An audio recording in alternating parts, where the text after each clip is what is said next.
Bonjour, nous voici encore ensemble aujourd'hui, le 11 mai 2020, pour continuer nos leçons. Donc, je vous salue dans le précieux nom de Jésus-Christ.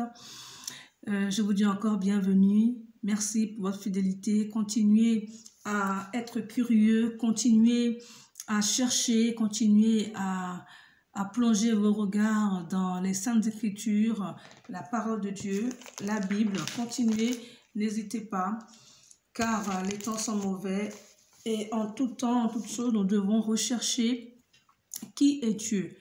Donc, nous avons vu hier, nous avions vu la toute-puissance de Dieu. Nous avons vu que Dieu était tout-puissant.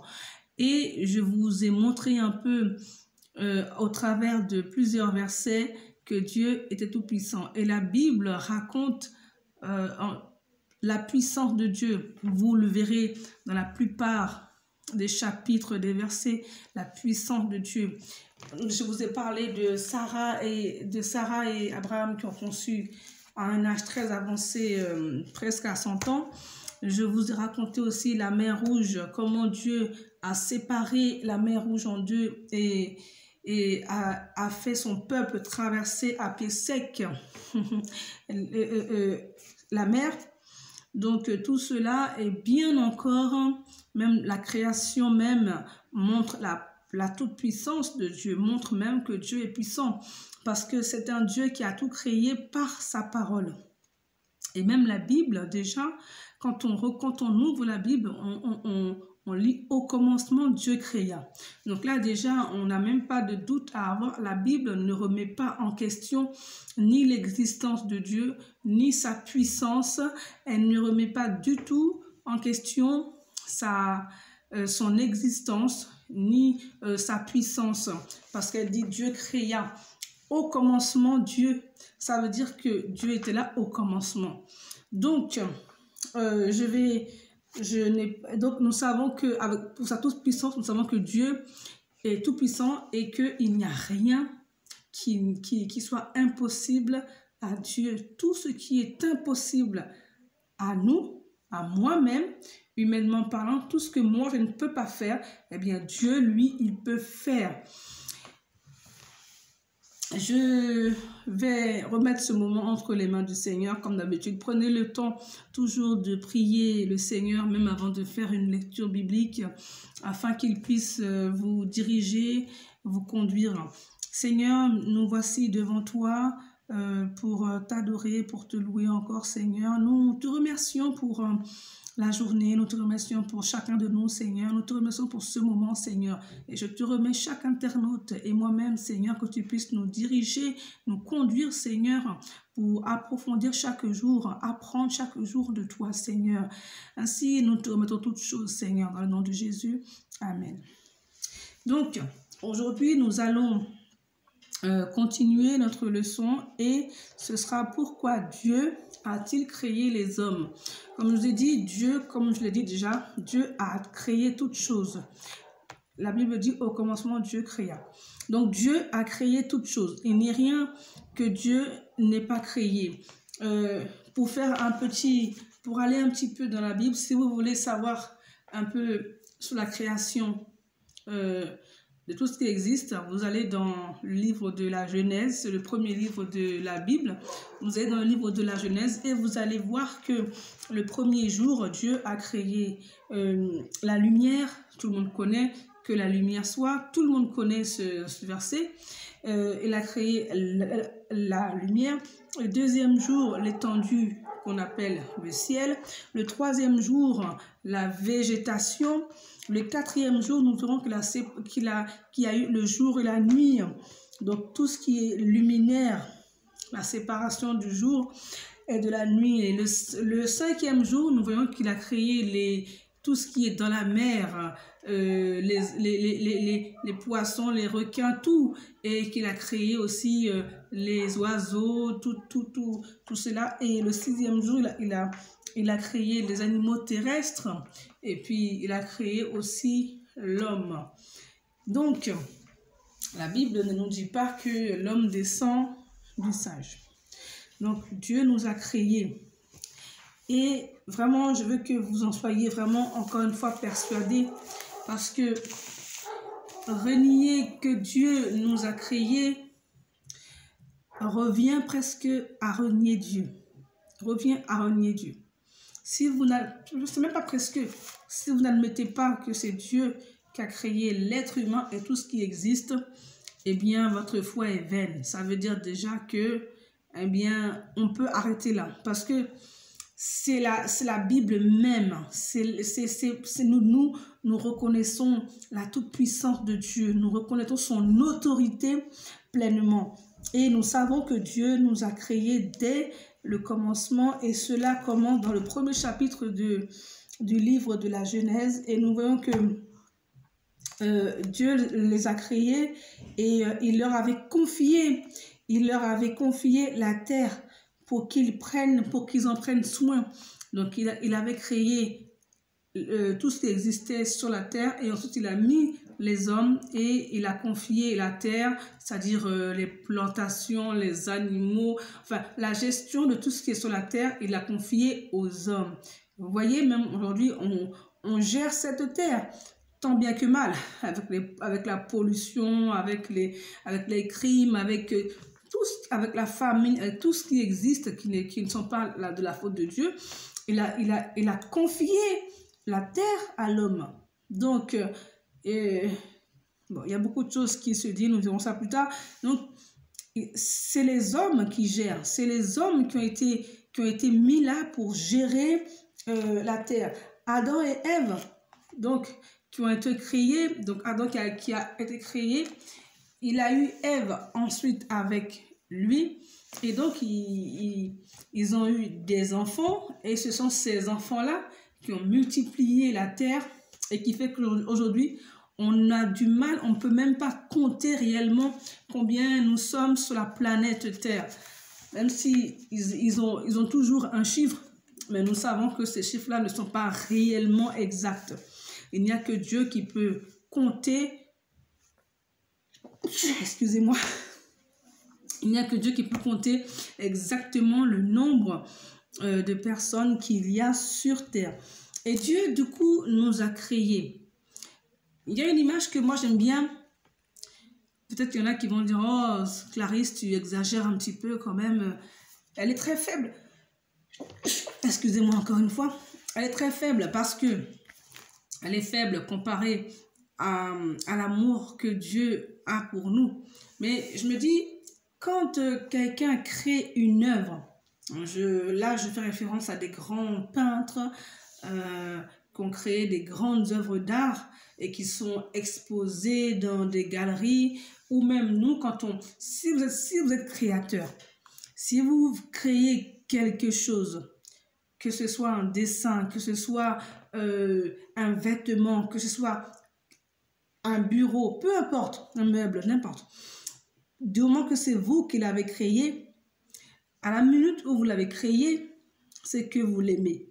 Vous n'allez pas exposer quelque chose que vous n'aimez pas. Vous n'allez pas présenter quelque chose que vous n'aimez pas. C'est parce que vous l'avez créé, vous l'avez conçu dans votre esprit. Ensuite, vous l'avez imaginé. Ensuite, vous l'avez créé de vos mains. Et ensuite, vous avez vu que ça a pris forme. Et vous avez aimé vos yeux ont aimé ce que vous avez fait. Et même d'autres personnes voient et apprécient ce que vous avez fait. Et votre œuvre vous glorifie. Votre œuvre vous reflète. Donc, c'est vrai, moi là, j'ai pris un exemple concrètement humain, même quand on fait nos enfants, là encore, nos enfants nous reflètent. Nous avons l'habitude de dire un chien ne fait pas un chat, donc un humain ne fait pas un cheval, un humain fait un humain. Et quand on fait des enfants, on les fait pour les aimer, et on voit que souvent nos enfants sont à notre image, et on est fiers.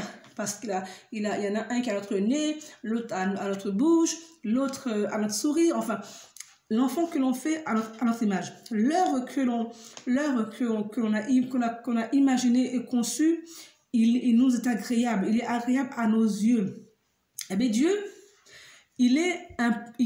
la Bible nous nous fait imaginer comme ça, Dieu, il est le potier. Vous voyez, le potier, quand il crée un pot, un vase, il le crée à son image. Il le crée selon sa conception. Et il est content. Et il est heureux de ce qu'il a fait. Bien, comme je vous dis, c'est pareil.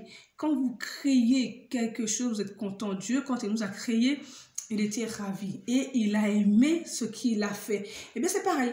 Dieu, quand il nous a créés, vous voyez, je ne dis pas il nous a aimés. Dieu, en tout cas, il a aimé ce qu'il a créé. Et parce que la Bible dit, il a vu que cela était bon. Donc, ça veut dire qu'il a apprécié son œuvre. Et du coup, il nous aime. Et aussi, ce qu'il désire le plus, c'est que nous l'aimions aussi en retour. Je me vois mal faire un enfant et espérer que l'enfant me haïsse. Non, j'aimerais que l'enfant, non seulement il m'apprécie, mais qu'en plus, il écoute ce que j'ai à lui apprendre, parce qu'on a toujours des choses à apprendre à nos enfants. Eh bien, Dieu, le Dieu Tout-Puissant, l'Éternel des armées, ce Dieu-là, il nous a conçus, il nous aime et il aimerait aussi que nous l'aimons, mais pas l'aimer à moitié. Il veut que nous l'aimons de tout notre cœur. Ce Dieu-là, il veut que nous l'aimons de tout notre cœur. Mais vraiment de tout notre cœur, de toute notre âme, de toute notre force, de toute notre pensée. Il veut que nous l'aimons en fait tout entièrement, que nous-mêmes, tout notre être aime ce Dieu-là. Donc ça devient l'adorer. C'est ce qu'on appelle l'adorer. Donc il veut que tout ton être l'aime. Donc il veut que tout ton être l'adore. Que en fait nous soyons imprégnés de lui. Donc vous voyez Dieu, et en plus non seulement il veut qu'on l'adore, mais il veut que nous apprenions ses commandements, que nous apprenions ce qu'il a à nous dire pour notre bien. De même, quand un enfant, il y a un chauffage très chaud, imaginez un chauffage à poêle ou bien un four chaud, un gaz qui est allumé avec du feu et qu'on dit n'y va pas, ne touche pas. On le dit, même si l'enfant, lui, il est nouveau, il voit que c'est extraordinaire ce truc. Mais Dieu lui dit non, ne touche pas, c'est dangereux. Eh bien, l'enfant, il va être de plus en plus curieux, il aura envie de toucher. Même s'il ne sait pas pourquoi sa mère ou son père lui ont dit non, ne touche pas, il y a peut-être un moment donné, soit il va écouter, ou soit il va les toucher. En général, il touche. Ils vont aller essayer de s'approcher et quand ils vont voir que c'est chaud, ils vont comprendre que ce que leurs parents avaient dit, c'était pour leur bien. Donc c'est pareil avec la parole de Dieu. Quand Dieu nous demande de faire quelque chose, donc c'est les commandements de Dieu, donc c'est la Bible entièrement, c'est tout ce qui est écrit. Les commandements de Dieu ne sont pas pénibles. La Bible nous dit ces commandements ne sont pas pénibles parce que elles nous donnent la vie. Si on les respecte, on a le bonheur. Si on les respecte, on a une vie heureuse. Donc, nous sommes nés pour le louer, pour l'adorer, pour l'aimer, parce que nous sommes son œuvre. Et c'est ça que nous avons de mieux à faire. Après, ça, vraiment, c'est le premier commandement. C'est vraiment le premier commandement. Tu aimeras le Seigneur ton Dieu de tout ton cœur, de tout ton être, de toute ton intelligence, de toute ta force, selon Marc 12, verset 30. Alors, vous le retrouverez dans d'autres passages de la Bible, dans d'autres chapitres, dans d'autres livres de la Bible. Ce verset-là, il est écrit dans plusieurs endroits. Donc, vous voyez, c'est le premier commandement d'aimer Dieu. Évidemment, le second, c'est d'aimer son prochain comme soi-même. Mais le premier commandement, c'est d'aimer Dieu. Donc, je t'encourage ce soir, ce matin, ça dépend de l'heure à laquelle tu m'écoutes. Je t'encourage à apprendre à aimer ce Dieu-là.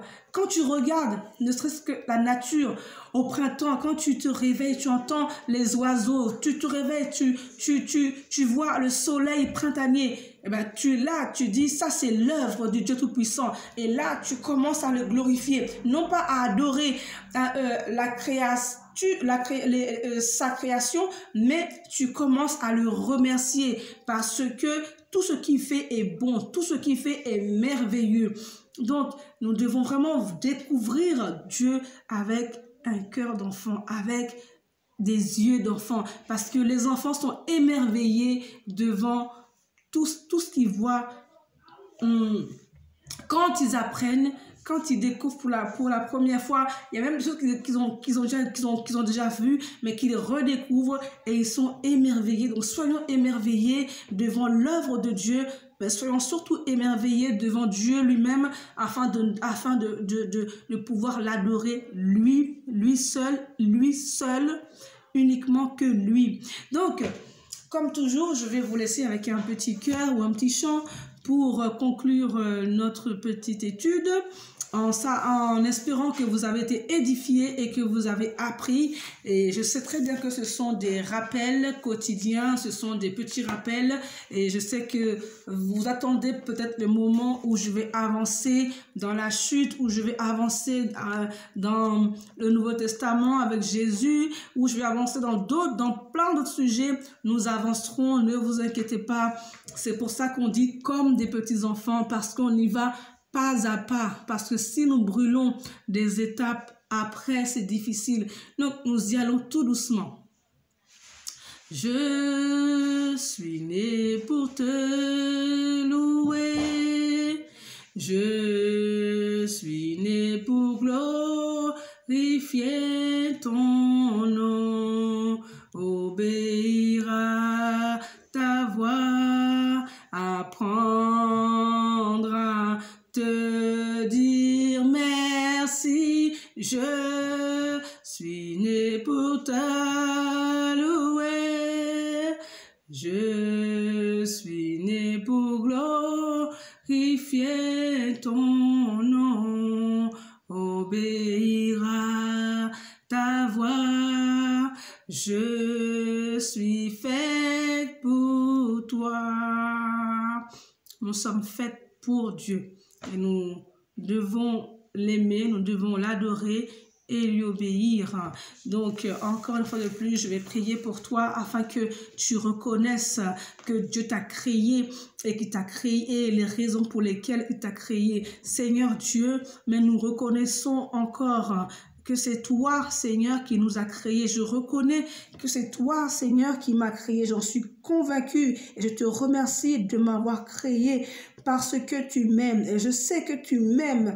Et moi aussi, Seigneur, en retour, je vais t'aimer. Je vais t'aimer de tout mon cœur. Je vais t'aimer de toute ma pensée. Je vais t'aimer de tout mon être, Seigneur. Que tout mon être puisse apprendre plus de toi, que tout mon être soit imprégné de toi, Seigneur, et que je puisse apprendre tes commandements comme toi tu le demandes, et que je puisse être agréable. Merci, Seigneur, pour ces moments. Fais-nous grandir en toi, Seigneur. Nous te bénissons encore, nous te remercions au nom de Jésus. Amen. À demain, si Dieu le veut. Restez bénis.